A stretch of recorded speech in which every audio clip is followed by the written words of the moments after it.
Oh, unbelievable. Unbelievable. Oh, come on, baby. Oh, wow. How about that? Well, I'll tell you, I didn't know I was going to be able to catch this one.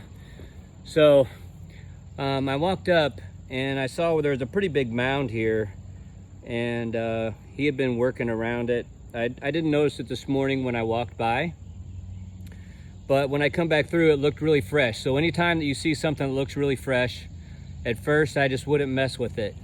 You just need to leave it stand there for a little bit, check it out. So I was standing there, and all the way over here, about a foot and a half away, at my feet, about another foot and a half from my feet, I saw just another little area of a little plant start moving, and I saw the moss start coming up, and I was like, but it wasn't in an area where I could get behind him. So I couldn't tell which direction he was heading or anything like that. So I walked away, and I set my stopwatch, so it's been about 5 minutes. I made a loop around, and I came back. I thought, well, I'll check it one more time, and then I was gonna leave him set for maybe 20 minutes or so and then come back.